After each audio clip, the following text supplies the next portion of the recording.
है ना।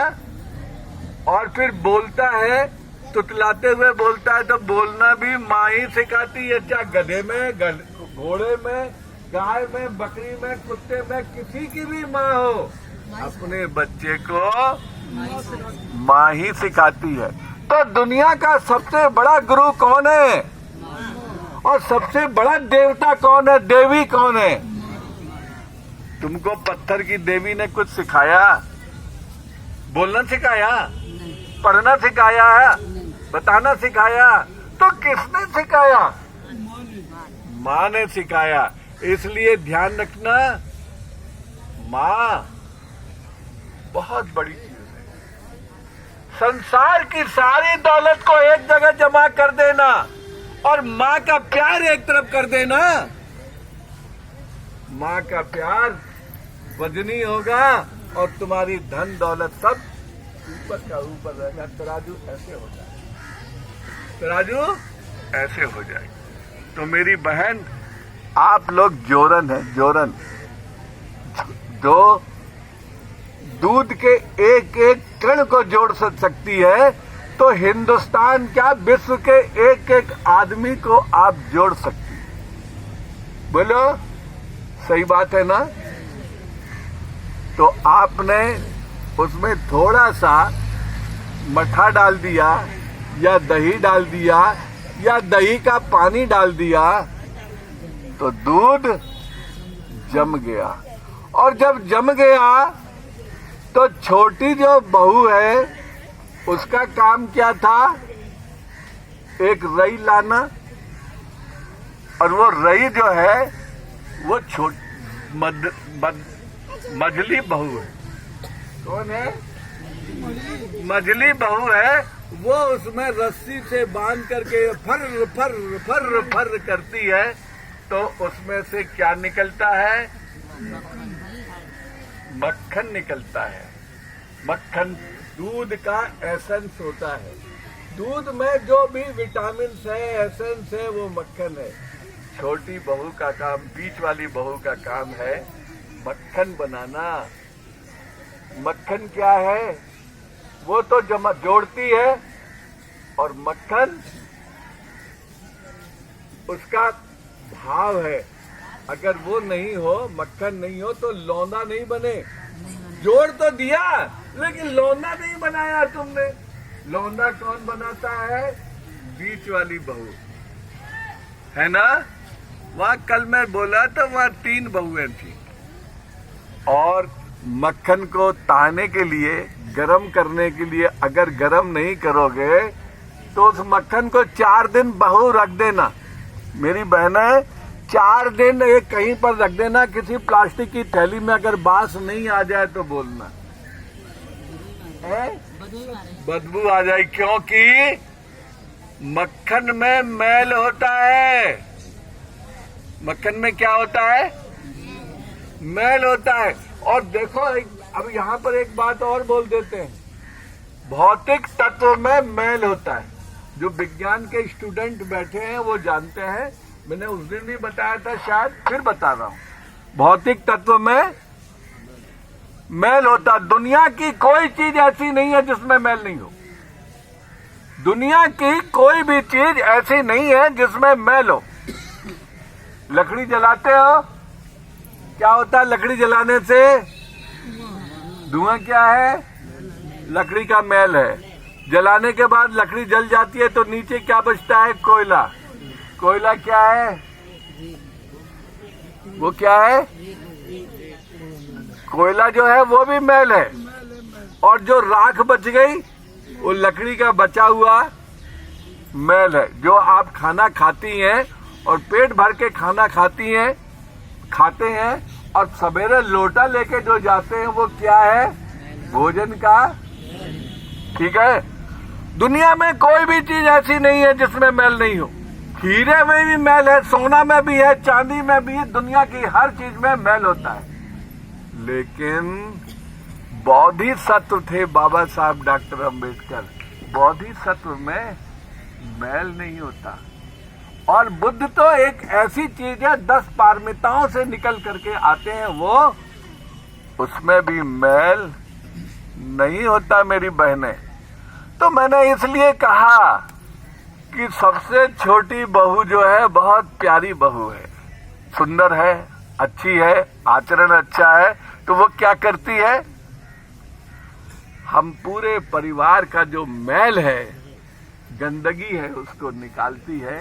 और खोआ जो है, उस खोआ को जब तक गर्म नहीं किया जाए, बोलो, खोआ को जब तक टाओगे नहीं तब तक वो घी नहीं बनेगा। और जब घी बन गया तो उसे तुम 20 साल रखना, वो दवाई के काम आता है। पुराना से पुराना घी लाओ, हमें दवाई है, चोट के लिए चाहिए, इसके लिए चाहिए, तो घी पौष्टिक होता है। तो मेरा यही कहना है मेरे बहनों कि आप बहुत बड़ी ताकत है। हमारे करण सिंह बाबू ने अभी यही तो बताया था कि आप बहुत बड़ी ताकत है। नारी निंदा मत करे, नारी नर की खान, नारी से उपजे बुद्ध भीम समान। बहुत सब मंगल। नारी की निंदा मत करो। हमारे समाज में मैं बोलना नहीं चाहता, जितनी नारी की निंदा की गई है उतना कहीं किसी भी देश में नहीं की गई। नारी कौन है? आदि गुरु शंकराचार्य कहते हैं। मैं बोलूं तो घंटों बोलने लग जाऊं, लेकिन मैं अपने मित्रों को भी समय देना चाहता हूं। नारी कौन है? आदि गुरु शंकराचार्य ने कहा नारी नरक का द्वार है। नारी नरक का द्वार है ना, कितनी गंदी बात कही है। और वो दूसरा कहता है पैरों की जूती है, पैरों की जूती है। जैसे जूती साल में 2 बार बदल देते हैं, वैसे लुगाई बदल लिया करो। है?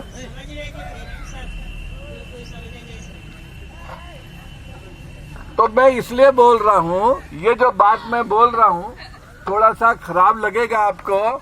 और आप इतिहास पढ़ना मेरी बहनें, आपको नहीं मालूम, मैं किताब लेकर नहीं आया, पिछली बार दी थी, अब की फिर दूंगा ला करके अगली बार। दासी प्रथा कहां से चालू हुई हमारे देश में? किसने की? मनुवादियों ने।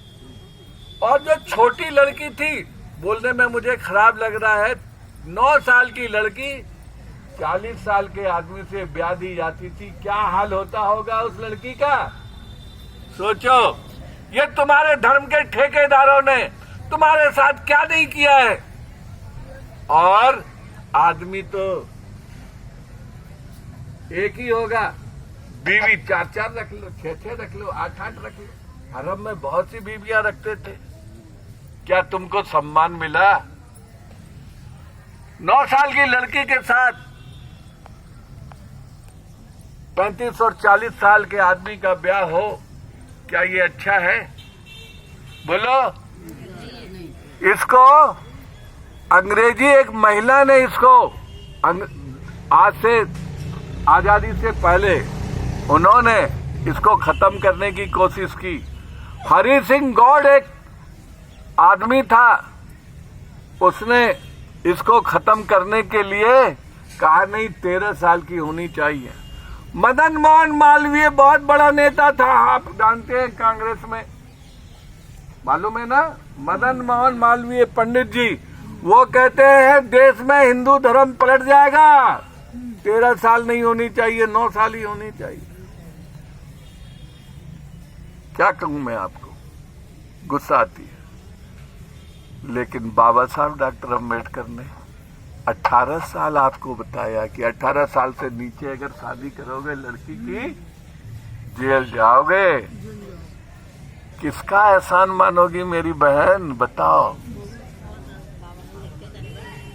तुम तो बाबा साहब को एक फूल भी नहीं चढ़ाती हो, कभी जरूरत भी नहीं है। अंबेडकर जयंती के दिन आकर के जरा सा गाना बजाना कर लिया, नाच लिया, गा लिया और भल्ले खा लिए, टोस्ट खा लिया, बाबा साहब की जयंती मन गई। अरे जिंदगी में तुमको जिंदगी दी है तो अपनी जिंदगी में रोज के दिन तुम बाबा साहब डॉक्टर अंबेडकर को मानो, पूजो, उनको अपने हृदय में लो। और उन्होंने जो कहा है, 22 प्रतिज्ञाएं दी हैं। कौन सी? मैं ब्रह्मा विष्णु महेश को नहीं मानूंगा, मैं गंगा गायत्री को नहीं मानूंगा, मैं देवी देवताओं को नहीं मानूंगा, गौरी को नहीं मानूंगा, मैं ब्राह्मण के हाथ से श्राद्ध नहीं कराऊंगा, मैं गंगा जी नहीं जाऊंगा नहाने के लिए, श्राद्ध में नहीं ले जाऊंगा अपने हस्तियों को, और बुद्ध धर्म को मानूंगा। 22 प्रतिज्ञाएं दी। कितनी? ये 22 प्रतिज्ञाएं कहां रखनी चाहिए? दिमाग में रखनी चाहिए ना। और ये दिमाग के बारे में बताओ, यहां पर हमारे साइंस के विद्यार्थी भी बैठे होंगे। इसमें 22 हड्डियां होती हैं। कुल कितनी हड्डियां होती हैं? 22 हड्डियां होती हैं। और इन हड्डियों में अगर तुमने एक एक हड्डी में बाबा साहब का एक एक मंत्र रख लिया, तुम्हारा कल्याण हो जाएगा। लेकिन नहीं, बाबा साहब का आरक्षण ले लिया हमने, नौकरी ले ली, हमने रिजर्वेशन ले लिया, हमने वजीफा ले लिया और न्याय ले लिया। सब कुछ तो तुमने बाबा साहब की झोली में से निकाल कर ले लिया, लेकिन बाबा साहब की एक भी बात हमारे लोग नहीं मानते। बोलो, सही बात है या गलत है ना?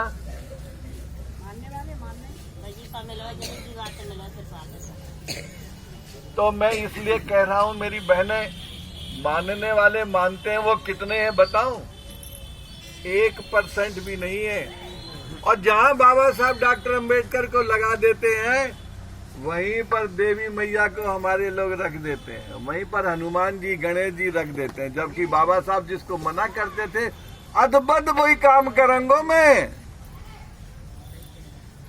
और एक बात का और ध्यान रखना, बात तो लंबी होती है, मैं फिर बाद में बात करूंगा, छोड़ता हूं इस कॉलम को।